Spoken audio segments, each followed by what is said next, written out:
The Senate will come to order. Senator Murphy. Thank you, Mr. President. I impose a call of the Senate. The Senate is now under call.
Senator Murphy.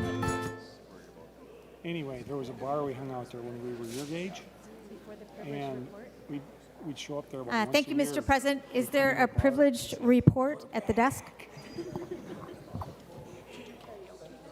Thank you. Mr. President, I move that further proceedings under the roll call be dispensed with and that the Sergeant-at-Arms be instructed to bring in the absent members. On that motion, all in favor say aye. All those opposed say no. The motion prevails. Members remaining under the order of business of motions and resolutions will revert to the third order of business. Messages from the House. The Secretary will read the first message. Mr. President, I have the honor to announce that the House has acceded to the request of the Senate for the appointment of a conference committee consisting of 3 members of the House on the amendments adopted by the House to the following Senate file. Senate File Number 716, a bill for an act relating to human services establishing the Minnesota African American Family Preservation and Child Welfare Disproportionality Act. There has been appointed as such committee on the part of the House Agbaje, Hudson, and Hollins. Senate File Number 716 is herewith returned to the Senate. Signed, Patrick D. Murphy, Chief Clerk, House of Representatives. Members, no action is required. The Secretary will read the next message. Mr. President, I have the honor to announce that the House refuses to concur in the Senate amendments to House File Number 5216. House File Number 5216, a bill for an act relating to state government, providing law for judiciary, public safety, and corrections, establishing a state board of legal aid. The House respectfully requests that a conference committee of 5 members be appointed thereon. Mueller, Becker-Finn, Feist, Curran, and Mueller have been appointed as such committee on the part of the House. House File Number 5216 is herewith transmitted to the Senate with the request that the Senate appoint a like committee. Signed, Patrick D. Murphy, Chief Clerk, House of Representatives. Senator Latz for a motion. Mr. President, I move that the Senate accede to the request of the House for a conference committee on House File 5216 and that a conference committee of 5 members be appointed by the Subcommittee on Conference Committees on the part of the Senate to act with a like conference committee appointed on the part of the House. To that motion, any discussion? All in favor say aye. All opposed say no. The Latz motion prevails. There's a privilege to be read at the desk. The Secretary will read the privilege.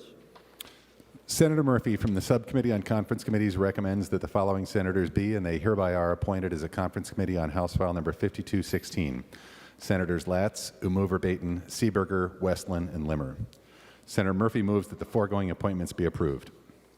On that motion, all in favor say aye. All opposed say no. The motion prevails.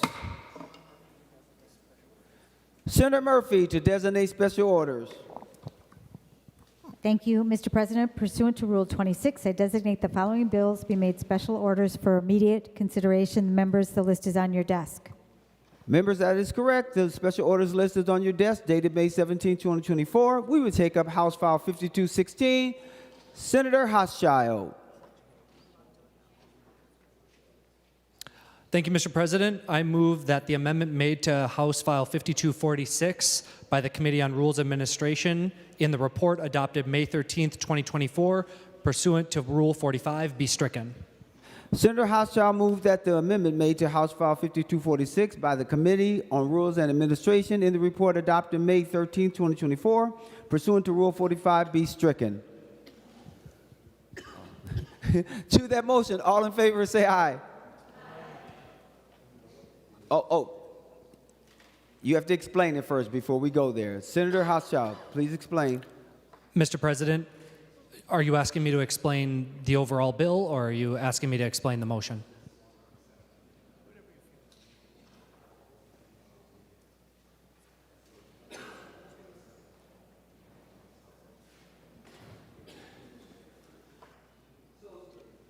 So, Senator Hauschild, we want to know the differences between the Senate language and the House language because you're asking us, pursuant to Rule 45, to switch out the language. Senator Hauschild. Thank you, Mr. President. There shouldn't be differences between the two files. We're bringing it over from the House as it was passed. Any other discussion? All in favor say aye. Aye. All opposed say no. The motion prevails. Any other discussion before we go to the third reading? Well, The Secretary Mr. President, do you want me to? I can explain the bill if you'd like.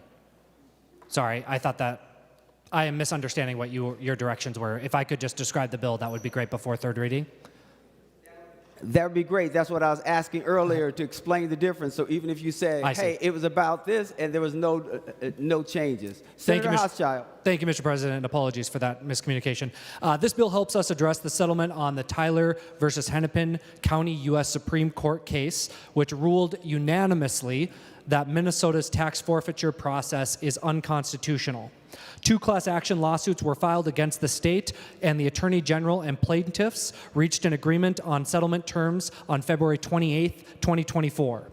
This bill addresses that settlement by appropriating $109 million to the Minnesota Management and Budget to be used with the claims administrator to provide settlement payments to claimants impacted by this decision.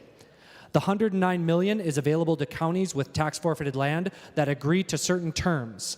Those include participating in the settlement agreement related to the state's retention of tax-forfeited land, surplus proceeds from the sale of such land, and mineral rights of those lands.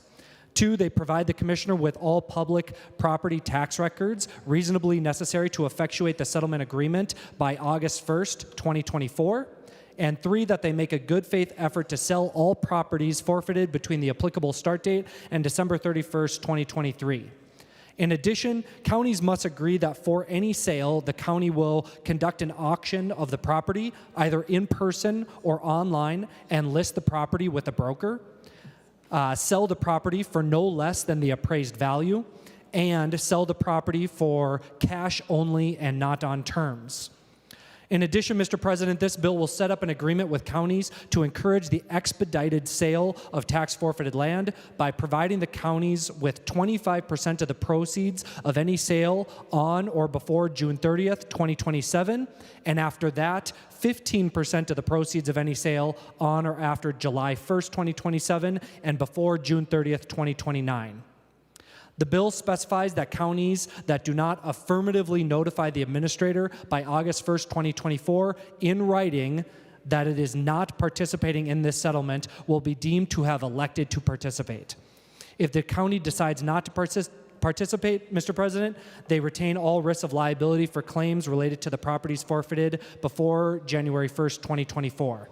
Lastly, Mr. President, this bill contains a requirement that participating counties submit a report by December 31st, 2024, and every December 31st thereafter, containing information about the parcels that forfeited between the applicable start date and December 31st, 2023.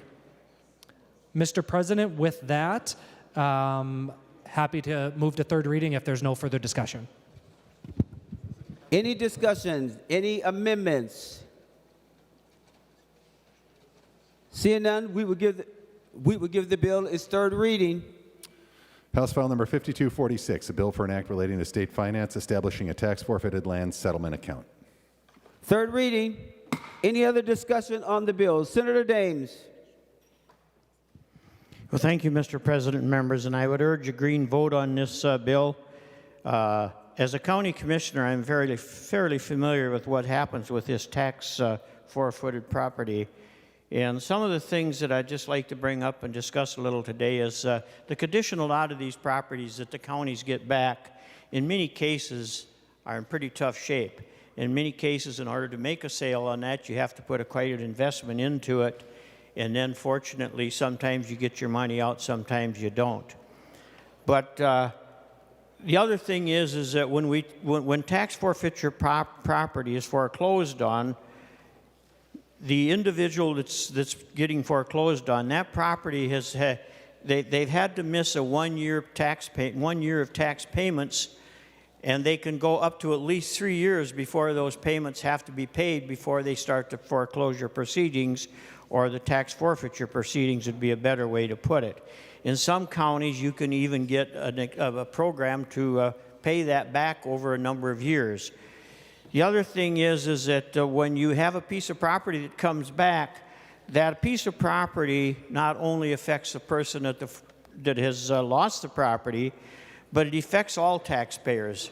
Because if there's a loss when that property is sold, that loss is absorbed by every taxpayer in that county.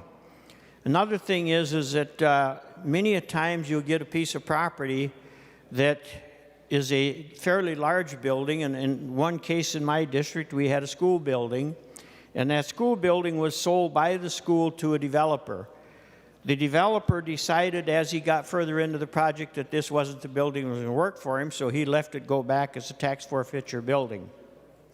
It actually cost that county a little over $1 million to get that building taken down and get that property cleaned up. That particular county at that point in time was getting $100,000 in county program aid. So it took 10 years of their county program aid to make up for the loss on that one building. So, members, I'd urge a green vote on this. This is something that's good for the counties, but it's also good for to make sure we don't have these future problems with some of these lawsuits. So I'd urge a green vote. Senator Rasmussen. Thank you, Mr. President. And I think this is a pretty remarkable case where we had a Minnesotan who owed $15,000 in property taxes, have the county come and take her property, sell it for $40,000, and then pocket $25,000 of it. And I'm really grateful for the United States Supreme Court in a 9-0 decision, a unanimous decision, which doesn't happen that often, say that Hennepin County and the state of Minnesota were wrong. And there's a great quote in that opinion from Chief Justice John Roberts, where he said, quote, "The taxpayer must render unto Caesar what is Caesar's, but not more." And I think this is a really important lesson for Minnesota, that when we're looking at taxes and we're looking at the tax burden we're putting on Minnesotans, that we can't actually go beyond the taxes that they were owed. And so today, I think this bill, takes a step towards fixing it. But there is one really important piece, Mr. President, I think is missing. And so was wondering if Senator Hauschild would yield for a question. Senator Hauschild will yield for a question. Senator Rasmussen. Thank you, Mr. President. Thank you, Senator Hauschild. Senator Hauschild, I'm looking in the bill here, and it seems like there's the appropriation to fund the settlement. But I'm wondering why we didn't include the policy change to actually fix this in state law and make sure that it's clear that this shouldn't happen again. Senator Hauschild to the question. Thank you, Mr. President, and thank you, Senator Rasmussen, for your comments and for your question.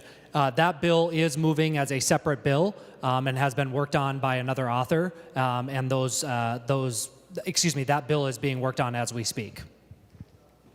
Senator Rasmussen. Thank you, Mr. President. Will Senator Hauschild continue to yield? Will you yield? He will yield. Senator Rasmussen. Thank you, Mr. President. Thank you, Senator Hauschild. I'm glad that someone's working on it. But here we're nearing the end of Friday and only have a couple days left in this legislative session to fix this. And so my question for Senator Hauschild, do we know when this bill will be coming to the floor for us to debate and pass it? Because I think it's important that we fix the underlying policy that the United States Supreme Court found unanimously violated the constitutional rights of Ms. Tyler. Senator Hauschild. Thank you, Mr. President. Thank you, Senator Rasmussen. We have a deadline for session, and the hope is to take up the bill before that deadline. Senator Rasmussen, any other questions? Thank you, Mr. President. Thank you, Senator Hauschild. I hope we do make time on this floor to bring that bill up, because it's important to not just fund this mistake and to say, well, we're going to cover the counties who have wrongfully taken from Minnesotans equity that they owned and that the counties shouldn't have been taking. But I think it's important that we fix that underlying policy to make sure that this never happens again. And so thank you, Mr. President, and I look forward to supporting the bill today. Any other discussion on House File 5246 before we do final reading? Before we have a final roll call. Senator Weber. Thank you, Mr. President. I'm very pleased to see this bill come to the floor today. I think there are a couple of factors that we need to take into consideration here and to make sure that we clear up any misconceptions that may exist. First, let us remember, Mr. President, that what we are doing here is not correcting a mistake that the counties made. We are correcting a mistake that the state of Minnesota made. For all the counties have done is carry out tax forfeiture proceedings as it has been prescribed to them by state law. And so but they are the ones that ultimately wound up having to get, as a result of this and a settlement as it relates to that issue, they are the ones that are left paying the bill unless we approve this bill today. And as we proceed, I would just like to mention I have had the opportunity, this is my 12th session, and I have always represented all or parts of 9 counties within my Senate district. I have never had a county come to me and tell me about the money that they made from tax forfeited properties. Instead, I have been asked and have carried legislation in the past to help them pay for the costs that they incurred as they attempted to make, number one, the property inhabitable and available for market, or actually tore it down. This dealt with lead piping, this dealt with mold, this dealt with asbestos, with all those expensive items that are required to be removed before a property is at times demolished and put into a landfill or a building materials landfill. You know, Senator Dames mentioned about a school and it costing over $1 million. And I had a school in my district that the county wound up with that cost them almost $2 million before it was all said and done. And they had to do that in order to, again, to make sure that the property could be marketed. And I know that as we deal with these issues, many of those issues are going to come through the policy bill. And I look forward to, and I hope that there will be a solid policy bill that comes forward before this session is over. But I just want to make sure that we all know that the process that had been in place, had been prescribed by the state of Minnesota, has never been an inexpensive policy for the counties to carry out. And quite frankly, I'm pretty confident that any new policy that is adopted by the state of Minnesota will be less expensive. Quite frankly, we just hardly ever see that happen with state-mandated policies. And while that does not detract from my support for this bill today, I hope that it is a reminder that we are not done in this arena of solving the problem. We need to make sure that a policy bill does get across the finish line before we adjourn. And so I thank all who have worked on this bill.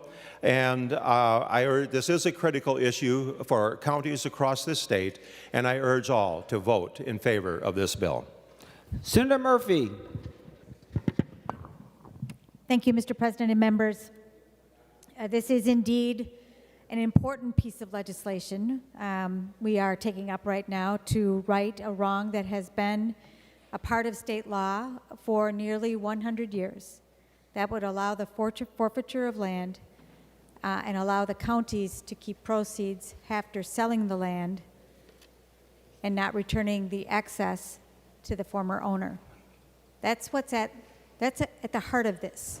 And when we were hearing Senator Hauschild's bill in a previous committee, in the Finance Committee, and thank you, Senator Hauschild, for your work on this important legislation. There are many members who have had their hands on this. It was Senator Champion who, in that committee, asked the question of the counties, did you ever ask to reverse the law? Did you ever ask to change the law? I think that is a fair question, one we should make sure is a part of the record of the work that we are doing. The state had a law that the courts have overturned because it was wrong. And for a long time, nobody sought to make a change in the law until a Minnesotan questioned it, took it to the court, and made it right. And we're acting to solve the last of that. That's important work. But I think we have to remember at the end of the day that this is a story about Minnesotans who lost something, and we're taking steps to put that back in place. Thank you, Mr. President. Any other discussions on House File 5246 before we take the final vote? Seeing none, Senator Hauschild, any last comments? Thank you, Mr. President. Thank you, members. I appreciate the bipartisan support on this critical legislation and the comments. I do want to give a shout out to our counties for the work that they do on our behalf. We often pass laws here at the state level and ask our local governments to implement that policy. And I'm grateful, and I know how difficult the tax forfeiture process is for our local governments. It's not an exciting process. It's not something I think that they want to do, and oftentimes it's at a loss. I also just want to draw attention to the fact that we are able to provide this appropriation to our counties so that the liability is not on our local property tax owners in our counties for this liability. That's a really critical component because many, especially of our greater Minnesota counties, could see significant levy increases were it not for this settlement and for this state funding appropriation in this bill. So with that, Mr. President, I'm grateful for the bipartisan support, and please vote green on this good bill. The Secretary will take the roll on House File 5246.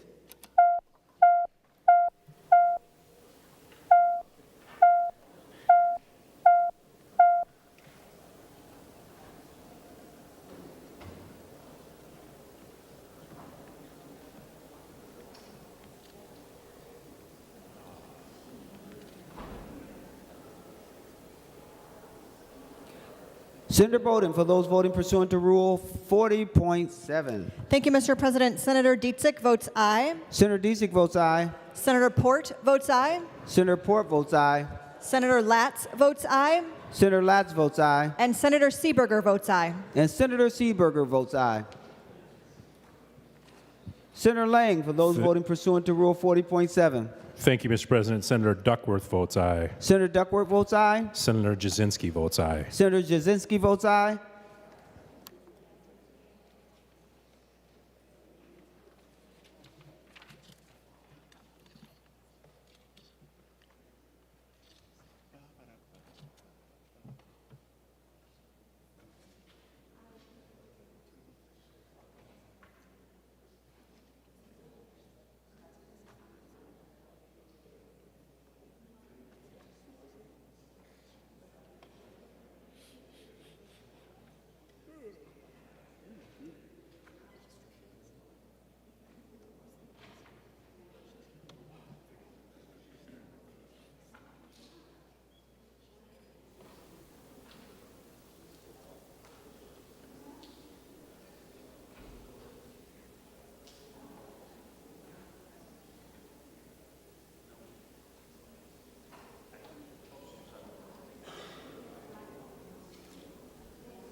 Members, I'm just waiting for a member.